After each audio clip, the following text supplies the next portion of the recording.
Ouça o Agro, Gestão e Mercado, com Natália Fernandes, um podcast do Sistema CNA Senar. Olá, começa agora mais um episódio do podcast Ouça o Agro, Gestão e Mercado, seu podcast sobre mercados agropecuários e gestão de custos e riscos de preço em negócios rurais. No episódio de hoje, nós vamos falar sobre taxa de juros e o que o produtor pode esperar se os juros começarem um ciclo de queda. Eu sou a Natália Fernandes, coordenadora do Núcleo de Inteligência de Mercado da CNA, e a gente tem um convidado hoje que é o Bruno Lund. Ele que é economista, CEO da Ecogestão de Ativos e diretor executivo da Ecoagro. Obrigada pela sua participação, Bruno, seja bem-vindo. Obrigado, Natália, pelo convite. É um prazer enorme estar aqui com vocês, né, e poder participar desse podcast que eu acho que é tão ouvido aí não só pelo agro, como por vários outros diletantes aí do agronegócio. Sim. Bom, então você que nos ouve, vem com a gente que já vai começar. Bruno, a gente vai falar hoje desse assunto, né? Tão interessante, que faz parte do dia a dia das pessoas, inclusive dos produtores rurais. Então, a gente tem visto notícias sobre uma perspectiva de um início de um ciclo de queda nas taxas de juros. E aí eu queria que você trouxesse esse ponto. Realmente a gente está começando a entrar numa tendência de ciclo de queda? O que é que tem acontecido no cenário atual em relação às taxas de juros no Brasil? Perfeito, Natália. Acho que essa é uma excelente pergunta para a gente esclarecer para os nossos ouvintes, né? De fato, né, está sendo falado muito de queda de Selic. Antes de eu falar de queda de Selic, deixa eu explicar o que é o Copom, né? Copom é uma reunião, né, dentro do Banco Central, tá?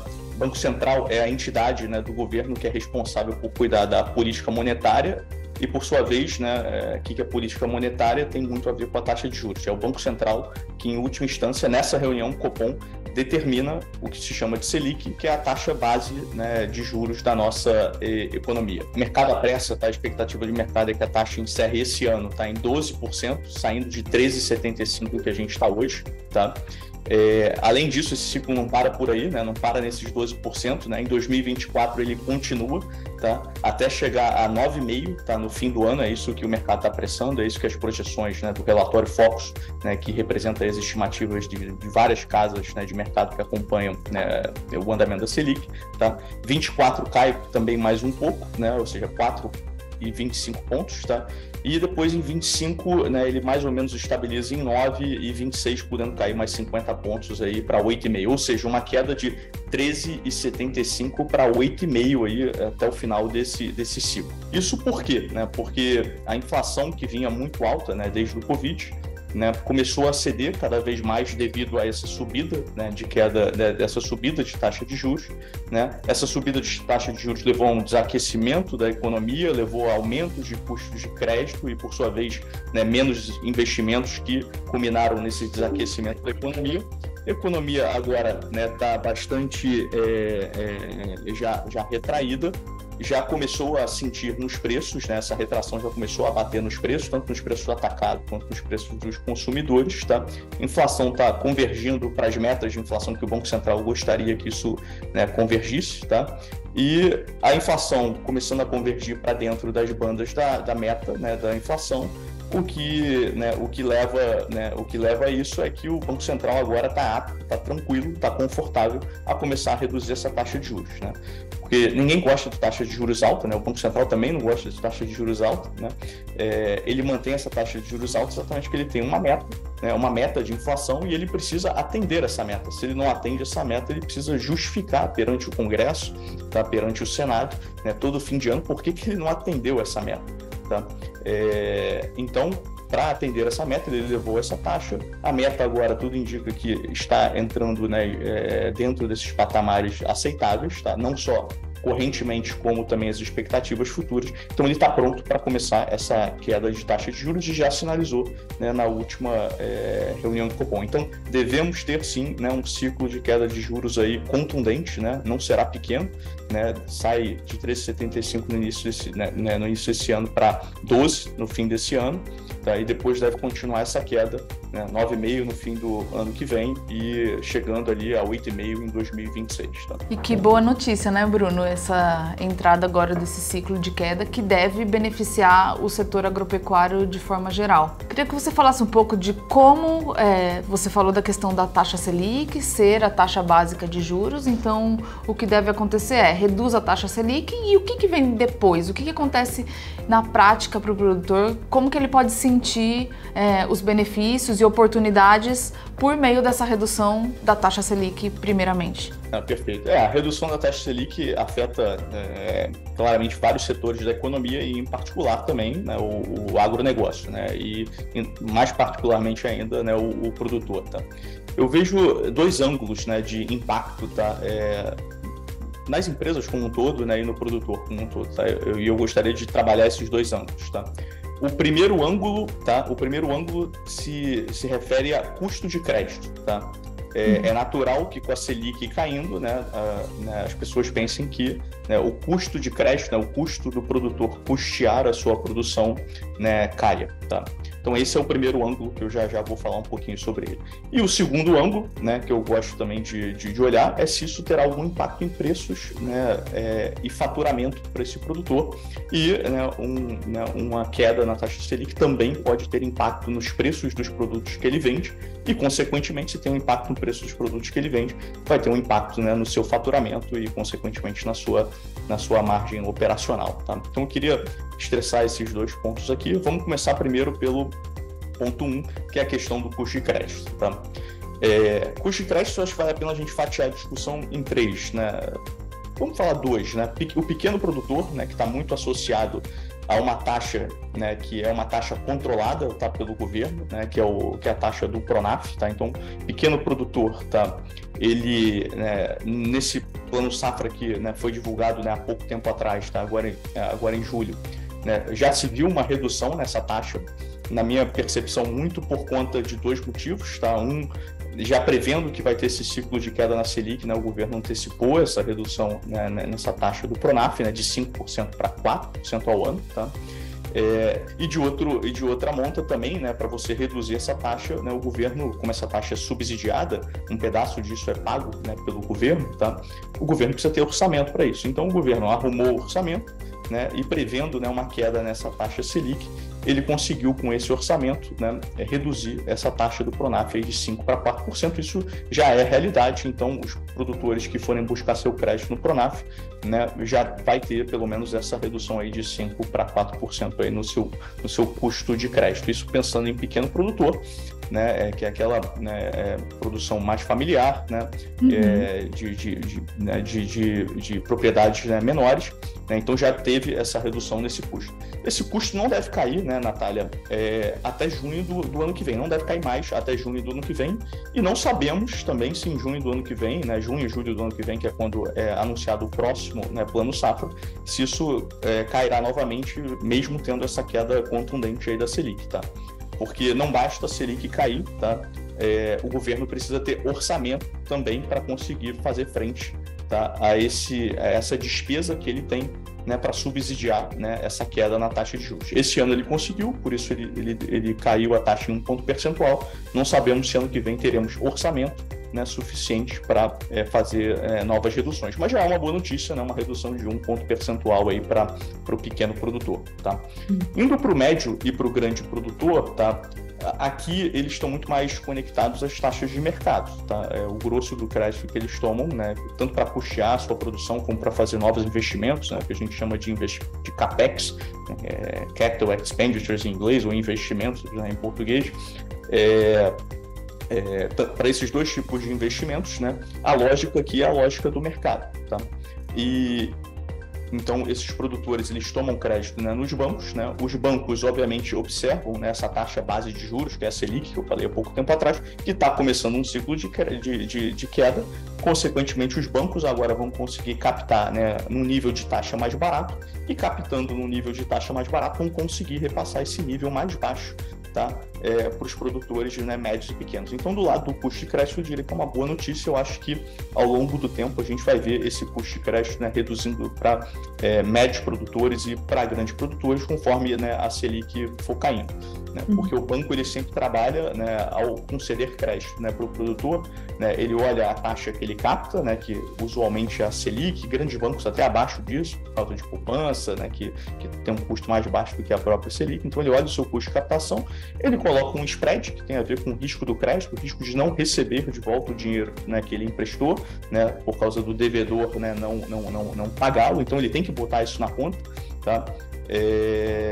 E aí ele sempre trabalha, né, Selic mais esse spread de crédito. Como a Selic está caindo, mesmo que o spread de crédito continue constante, né, esse risco continue constante, a tendência é que essa taxa final, tá, para o produtor, né, caia só por conta da queda da Selic. Tá? Interessante. Esse ponto, esse primeiro ângulo que você falou, é bem interessante. Você citou o Plano Safra, que eu também ia perguntar sobre isso, porque a gente teve um anúncio, a CNA faz propostas, né, ao governo e escuta a base, escuta os produtores sobre quais as principais demandas, e a redução da taxa de juros é uma delas. O que o produtor pode esperar, já que a taxa anunciada para o Plano Safra não alteraria, mas gera um benefício, como você falou, em relação ao que o governo tem de recurso para fazer essa equalização. Então, mesmo não alterando lá na frente na taxa que o produtor pega, né, com o banco, tem um benefício aí para o setor e também para o governo nessa questão de ele ter uma disponibilidade maior de recurso e conseguir fazer uma gestão melhor financeira até durante todo esse plano, né, que vai correr. Até porque o ano passado a gente teve uma suspensão do crédito exatamente pelo governo não ter orçamento para fazer essa equalização da taxa de juros. Então a gente tem esse impacto positivo? Sim, sem sombra de dúvida, né? E você citou aqui uma questão que é a equalização, né? Acho que é importante, né, o nosso ouvinte entender o que é essa equalização. O que é a equalização? Como a taxa do Pronaf hoje está em 4%, né? Caiu de 5% para 4%, e a Selic ainda está em 13,75%, tá? Então, tudo que o banco emprestar a 4%, ele está emprestando abaixo do custo de capital dele. Então, o que o governo faz? O governo vira e fala, olha, não, empresta 4%, tá? Que eu vou bancar essa diferença, tá? Entre os 4% e a Selic, que é o 13,75% hoje. Então, essa diferença entre 13,75% e 4%, o governo banca. Essa é a parcela que tem que estar no orçamento lá aprovado para que o governo consiga fazer jus, né, a esse pagamento, né? E esse ano ele conseguiu não só aumentar, né, o Plano Safra ali da ordem de seus 25%, né, aumentou em 1/4 aí praticamente, né, o Plano Safra, e conseguiu reduzir essa taxa de juros por conta dessa queda no ciclo da Selic. Naturalmente, com a queda da Selic, né, Natália, você vê que o valor que o governo precisa despender para fazer essa equalização passa a ficar cada vez menor, né? Eu tenho 13,75 hoje, fecho o ano com 12, né? No meio do ano que vem já devo estar ali com seus 11%, tá? Então, 11 para 4, né, é uma diferença menor do que 13,75 para 4, tá? Então, o recurso que o governo precisa para fazer frente a essa equalização, conforme, né, a Selic vai caindo, né, acaba sendo, né, menor, né? Ou seja, abriria um espaço para, se ele mantiver, né, o mesmo, né, volume aprovado, né, em orçamento, né, desse ano, né, no ano que vem, para ele ter uma nova redução. Então, tendo um orçamento aprovado igual ou maior do que o desse ano, haveria espaço sim para ter uma redução adicional, tá? Considerando que o Plano Safra não cresça, que ele permaneça no mesmo patamar. Só que sempre tem demanda do setor para crescer o Plano Safra. Então, o governo vai precisar, dado que eu cresci o Plano Safra, dado que eu tenho um pouco mais de espaço aqui para, né, dado o meu orçamento fixo aqui, eu tenho um pouco mais de espaço aqui para conseguir fazer mais equalizações. Então, esse crescimento adicional, mais essa queda de taxa de juros, ele faz essa conta, vê o quanto que ele consegue, né, ter de espaço ali para baixar a taxa de juros, e se ele houver, eu tenho certeza que ele vai buscar essa baixa de taxa de juros para beneficiar o pequeno produtor, né? Então, a tendência aqui não é direto, né, que a taxa de juros, né, caindo, né, você afete o Pronaf, mas existe um impacto positivo, né, desde que o governo consiga o orçamento para tal. Acho que isso é interessante o produtor também ter na cabeça, né? Então, né, a verba necessária para fazer a equalização reduz, né, com a queda da taxa de juros. Consequentemente, se o governo tiver um orçamento igual ou maior do que o ano passado, ele abriria espaço aí para novas reduções né, por conta dessa redução no dispêndio que o governo precisaria fazer. Ótimo esclarecimento, e só a gente deu exemplos aqui da agricultura familiar, mas só esclarecendo que isso serve também para a agricultura empresarial, né, como você citou anteriormente. Exatamente. A agricultura familiar é um para um aqui, né, porque o banco ele sempre financia CDI mais um spread, o CDI caindo, a tendência é que, né, o custo de crédito, né, para os produtores, para o agribusiness como um todo, caia também, né? Aqui é a ótica de mercado, né? Oferta e demanda, né? A tendência é que essa queda faça, né, com que o custo de crédito, né, para todo o segmento, né, não só o pequeno produtor via Pronaf, como também o médio e o grande produtor, consiga, né, se custear sua produção e fazer seus investimentos agora a uma taxa de juros, né, mais barata, né, menor. Né? Certo, Bruno. Bom, então a gente viu mesmo, como você citou no início deste episódio, uma elevação de preços que a gente teve nos últimos anos, que começou com a pandemia, depois conflito entre Rússia e Ucrânia. Então, elevação de custos de energia, combustíveis, insumos, fertilizantes e também no preço de commodities agrícolas, que acabou elevando a inflação. E agora a gente, diante desse novo cenário, de uma mudança um pouco nesse cenário econômico, vamos para a sua sugestão do ponto de vista do segundo ângulo, então. Quais os impactos que pode ter nos preços, tanto de insumos como no preço do produto vendido pelo produtor? Perfeito, né? Vamos começar primeiro no preço vendido pelo próprio produtor, né? Você tem um impacto que é o seguinte, com a queda da Selic, né? Investidores, né, no mundo, investidores globais, eles fazem as suas aplicações sempre olhando, né, o diferencial entre a taxa de juros no Brasil e a taxa de juros no resto do mundo, né? Com a queda da Selic, né, no Brasil, né, e no resto do mundo, né, estando no caminho inverso, estando ainda em subida de taxa de juros, esse diferencial reduz, tá? Esse diferencial reduzindo, tá? A tendência é que a taxa de câmbio, né, se nada mais ocorrer no Brasil, né, se nenhuma reforma mais graúda ocorrer no Brasil, nada, né, no âmbito fiscal for melhorado no Brasil, a tendência é que a taxa de câmbio suba. Tá? Por quê? Porque investidores vão retirar seus recursos que hoje estão, né, investidos aqui no Brasil e vão para outros países, porque esse diferencial, né, esse interesse em investir no Brasil, né, por conta da taxa de juros, né, reduziu. Então a tendência é que a taxa de câmbio suba. Taxa de câmbio subindo, né, obviamente para quem viaja não é tão bom, porque paga mais caro quando viaja, mas para o produtor é excelente, porque a maior parte dos produtos que ele geralmente cultiva, né, e vende, né, em reais, acaba tendo um preço maior, porque esses produtos são pareados, né, em dólar, né, falando de soja, falando de milho, falando de algodão, falando de café, falando de açúcar, né, então eles têm preços em dólar, né, geralmente ali, né, listados ali na Bolsa de Chicago ali como referência, né, então dado esse preço em dólar e um câmbio mais alto, a tendência é que o preço em real, né, suba, né? Então esse efeito do câmbio vai fazer o preço, né, em real para o produtor subir, né, e segunda derivada disso, né, aumentar o faturamento do produtor, tá? Esse é um ponto, né, bastante importante. Além disso, se você olhar agora para o impacto, né, mais voltado para a agricultura também, né? O Brasil está tendo, né, tudo indica que ele vai ter uma super safra, vai superar as 300 milhões de toneladas, né, de grãos, né, de produção de grãos, né, ali por volta de 320, 330 milhões de toneladas, né, isso é um recorde, né, para o Brasil. Só em soja, né, ali em torno dos seus 155 milhões, tá, de toneladas, quando, né, no ano passado foi 124, 125 milhões de toneladas, ou seja, né, um número bastante expressivo aí de crescimento. Então, o Brasil terá uma super safra, tudo indica que sim, né? A safra ainda, né, nem começou, mas tudo indica que, né, terá, né, essa super safra.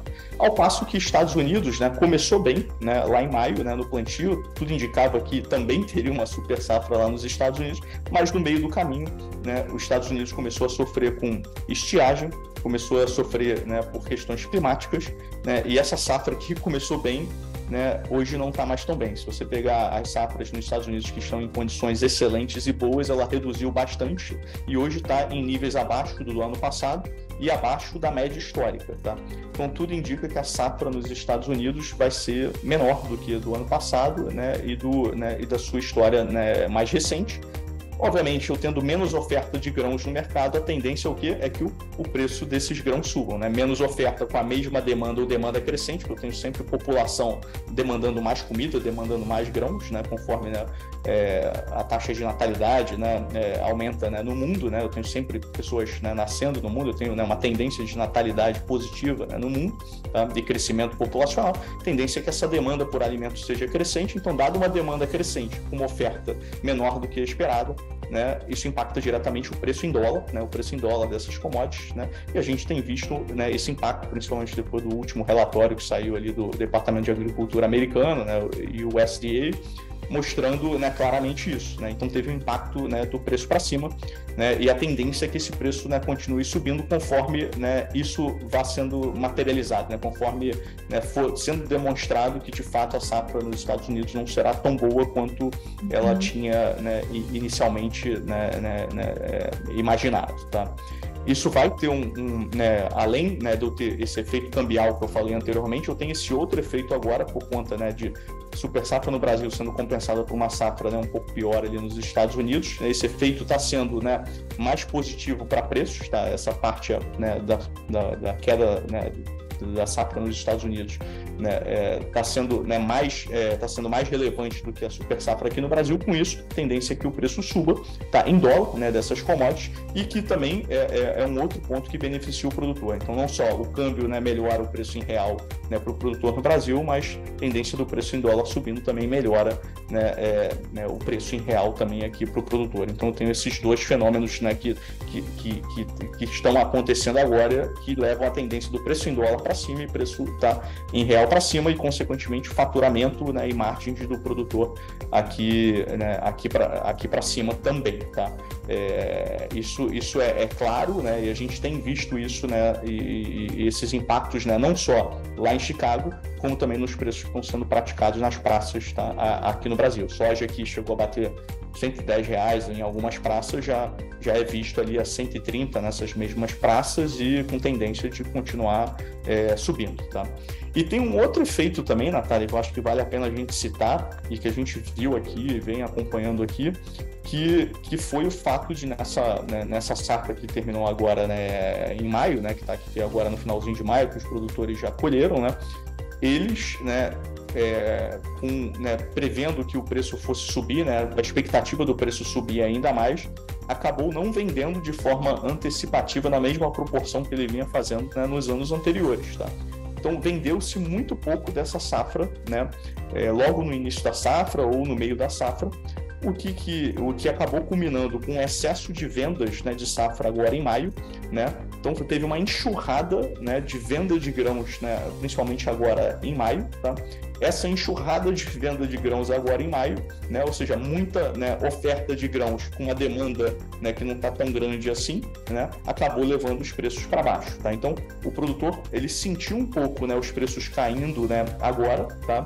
Mas a tendência é que, uma vez, né, essa safra seja, né, escoada, tá, esses preços voltem a se normalizar. E isso foi sentido, né, esse preço mais baixo corrente agora, ele foi sentido ali pelo produtor, né, por vários motivos, né?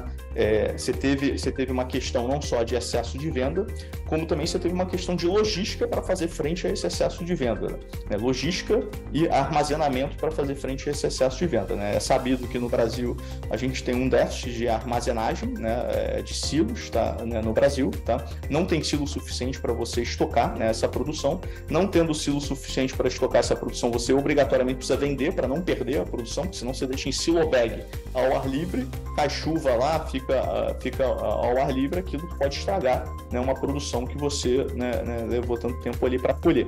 Então, imediatamente, o produtor que não consegue armazenar e que não tem silo para armazenar tem que vender isso ao mercado. Vendendo isso ao mercado, você começa a pressionar os preços para baixo, independente do preço, né, tabelado lá em Chicago, né? Então, o que acontece, né? Essa questão de excesso, tá, de grãos no mercado, com logística não conseguindo fazer frente a isso, né, não tendo transporte suficiente para fazer frente a isso, elevou o preço de transporte também para você pegar o preço na porta da fazenda e levar até o porto, né? E com isso o prêmio, tá, que estava sendo pedido, né, no porto estava negativo, ou seja, estava contra o produtor. Então o produtor não só olhava o preço em Chicago, convertia para real aqui, né, no Brasil, e além disso, né, estava sendo praticado um prêmio negativo em cima disso. Chegou a ser de $2 negativos. Então mesmo Chicago batendo 14, 15, 16 dólares, chegou a bater lá há algum tempo atrás, né?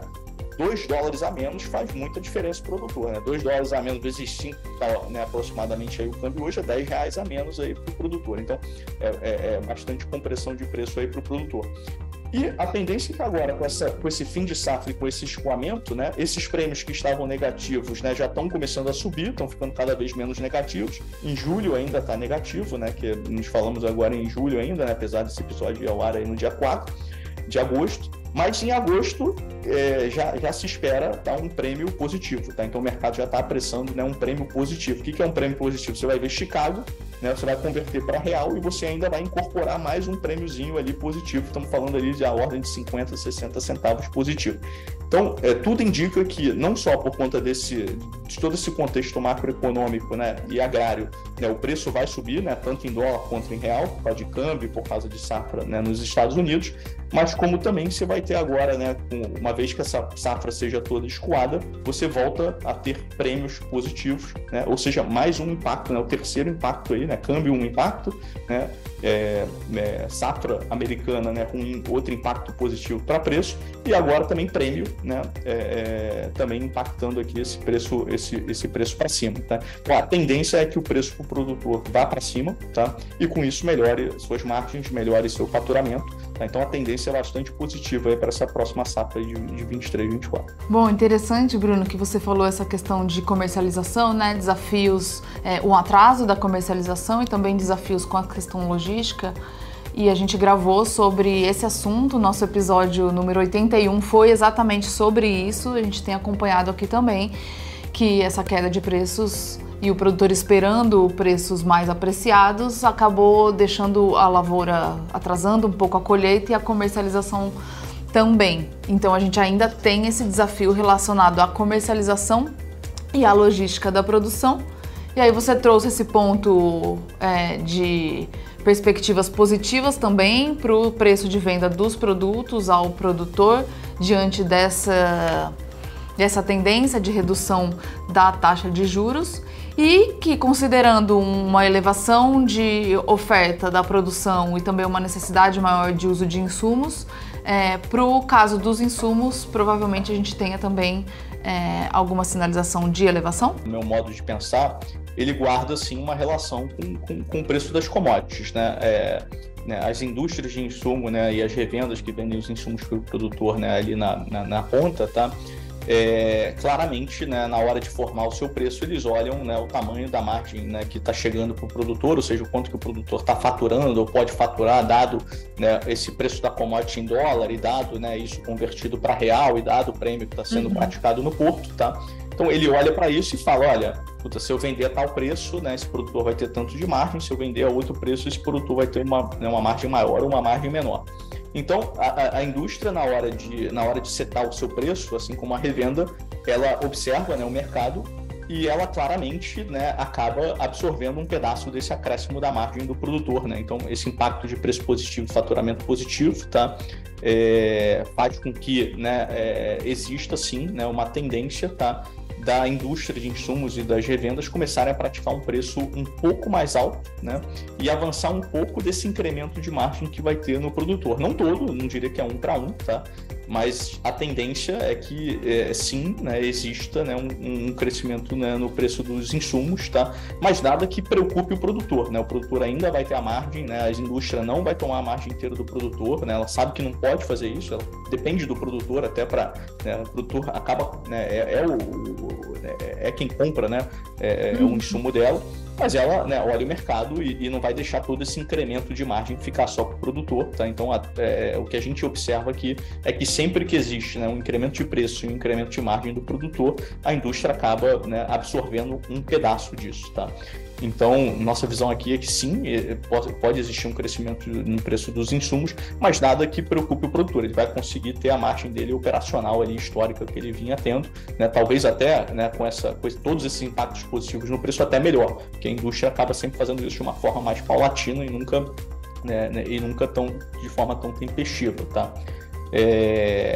Agora, não precisa se preocupar com o que aconteceu no ano passado, por exemplo, em que o preço de glifosato, né, que subiu para 300 reais e agora voltou para 30. Não vai voltar para 300. Né? Estamos falando aqui de algo, né, modicamente adicional, né, para absorver um pedaço, né, desse potencial incremento de margem aí do produtor. Então, eu diria que sim, né, a tendência é que você tenha assim, um impacto, né, positivo aí no preço dos insumos, mas nada nada que possa preocupar o produtor. Sim, muito bom, Bruno. Bom, já estamos chegando ao final, só para a gente encerrar. Que risco que a gente tem de esse ciclo de queda na taxa de juros não acontecer ou algum ponto que tenha negativo? A gente trouxe tantos pontos positivos em relação a essa perspectiva. O que seria? O risco que a gente tem é a inflação que aparentemente está entrando na meta, não entrar na meta, né? Se de fato, né, a gente começar a reduzir taxa de juros mais rápido do que a inflação comporta, né, absorver, e ela voltar a subir, né? Se ela voltar a subir, esse ciclo vai ser interrompido aí no meio do caminho, tá? E pelo menos vai ficar num nível estável acima do que as projeções estão esperando hoje, tá? Antes de recrudescer novamente, tá? Então, eu diria que o risco, né, que a gente tem que observar muito de perto é se os preços, né, voltarem a subir. Nada indica que isso vai acontecer, né? A gente tem visto exatamente, né, um movimento contrário, né? Os preços vêm cada vez acelerando menos, né? As inflações vêm sendo cada vez menores, tá? E as últimas leituras de inflação, inclusive, foram negativas, tanto no preço dos atacados quanto no preço, né, do consumidor, né? Leituras no atacado já consecutivas, né, negativas, e a tendência é que isso repasse para o produtor, né? Assim, a gente não imagina que isso venha a acontecer, mas se o Banco Central, na hora de setar a taxa de juros, né, errar a mão, né, e os preços começarem a subir novamente, né, voltarem a subir novamente, vai ter alguma interrupção no ciclo, não diria alta, mas alguma interrupção nesse ciclo de baixa, e ao invés de a gente ter esse ciclo de baixa tão grande, ele será menor, né? Esse é um ponto. E o outro ponto é se o lado fiscal, né, que é um lado que preocupa muito, né, os economistas e os investidores, né, e até mesmo o Banco Central, se o lado fiscal da economia não ajudar. O que é o lado fiscal? Os gastos menos receita, né? Ou seja, para uma economia ser saudável, né, é natural você pensar que ela tenha mais receita do que despesa, né? Ou seja, que sobre dinheiro, né, a cada ano sobre dinheiro, né, e com isso é uma economia saudável. Quando a receita ela é menor do que a despesa, você precisa fazer dívida, você precisa se endividar. Você não consegue pagar todas as suas contas no final do ano. O que o governo faz? Ele emite dívida para fazer frente a essa despesa adicional à receita, tá? Então o mercado olha muito isso, né? O quanto que minha receita está abaixo da despesa, tá? E o quanto a mais de dívida está sendo feita. Enquanto essa dívida que está sendo feita for inferior ao crescimento da economia, inferior ao PIB, a relação dívida-PIB ela cai, entra numa trajetória declinante, né, de estabilização e depois declínio, e isso não preocupa muito os investidores, não preocupa muito o mercado, tá? Mas, né, se houver, né, um crescimento exacerbado de despesas frente, né, à receita, a tendência e que isso seja superior ao PIB, a tendência é que a relação dívida-PIB, né, o endividamento do país aumente, que já está elevado, né? Estamos falando aqui de 80% do PIB, né? Então é um endividamento bastante, né, expressivo, tá? Para países, né, emergentes, tais como o Brasil, tá? E se houver, né, essa expectativa de crescimento, né, da dívida PIB, a tendência é que o mercado comece a exigir mais taxa para ficar aqui no Brasil, o câmbio aumente, câmbio aumentando eleva preços, né? Porque tem muitos dos preços, né, dos produtos importados, por exemplo, acabam, né, tendo, né, um reflexo por conta de crescimento do câmbio. O Brasil é uma economia aberta, né? Então acaba tendo um impacto, né, adicional em preços por conta de elevação do câmbio, fuga de capitais, investidores ficando mais arredios com o Brasil, tá, por conta dessa questão do efeito fiscal. Então, algo que a gente precisa observar, né? A gente não tem visto isso no radar, né? O caminho tem sido até mesmo, né, o contrário, existia essa preocupação, né, com o governo novo, né, dele começar a querer gastar muito mais do que ele arrecada. A gente viu, né, que veio, né, uma âncora, né, ali fiscal que está sendo proposta, que é razoável, né, não é exatamente o que os economistas gostariam, mas ela é razoável, né, mostra que não vai crescer de forma, né, louca e exacerbada, tá? Então isso já é bom e tudo indica que estamos no rumo certo para fazer uma reforma tributária que vai melhorar muito, né, o custo do Brasil, tá? Agora, se isso mudar, né, se de fato a gente começar a gastar mais do que a gente arrecada e ficar evidente que esse vai ser o novo mote, né, da administração, né, central, pode ser sim que a gente tenha um impacto, né, negativo e que a gente não consiga reduzir, né, esses juros na magnitude que a gente espera, ou até pior, até ter que subir, né, novamente. Tá? Então, temos sempre que ficar vigilantes nesse ponto. Né? Não basta só conter a inflação, você tem que também olhar para o lado fiscal, não basta só olhar para o monetário e culpar o Banco Central como muitos fizeram, né, no passado. Né? O Banco Central é só um reflexo, né, porque ele precisa responder à inflação, né, um reflexo de como está, né, a economia como um todo hoje. Mas todos precisam ajudar, inclusive o governo no âmbito fiscal. Né? Então isso é algo que precisa ficar, né, no radar. Hoje não vejo preocupações, mas se, né, esse cenário mudar, pode sim suscitar alguma preocupação e essa redução de ciclo, né, de juros não ocorrer ou ser estopada, né, ou ser parada no meio do caminho. Certo. Bom, é bom a gente trazer esses pontos, né, que são negativos, riscos, para dar uma certa previsibilidade, não de que isso vá acontecer, mas para que realmente fique no radar caso a gente veja sinais de que está acontecendo, que pode ter um impacto em todos esses efeitos benéficos que a gente acabou citando aqui ao longo desse episódio, e a gente espera realmente que a gente possa seguir nesse rumo que vem se desenhando de um ciclo de baixa nas taxas de juros e impactos positivos para o setor agropecuário de forma geral. Bom, agora sim chegamos ao final, Bruno. Muito obrigada pela sua participação. Foi bastante esclarecedor trazer esses pontos e uma visão tão geral, né, relacionado ao mercado agro-brasileiro, então a questão que está acontecendo no Brasil, da safra, desafios, impacto no frete, relacionado ao impacto de movimento dos preços, o que a gente pode ter aí para frente de tendência de preços frente a essa redução da taxa de juros e também de oportunidades para o crédito que o produtor pega, que também pode ser favorável, né, nesse cenário. Então, obrigada pela sua participação, pelas suas contribuições aqui nesse episódio do podcast Ouço Agro, Gestão e Mercado. Eu que agradeço pelo convite, Natália. Muito obrigado a todos por termos escutado até aqui. Se vocês quiserem saber um pouco mais sobre a atuação do Bruno Lund, a gente vai deixar uma descrição na descrição desse vídeo, se você nos assiste, ou também desse áudio no Spotify, se você está nos ouvindo. Obrigada pela sua audiência. Esse foi mais um episódio do podcast Ouço Agro, Gestão e Mercado. Até o próximo episódio. Tchau, tchau. Ouça o Agro, Gestão e Mercado, com Natália Fernandes, um podcast do Sistema CNA Senar.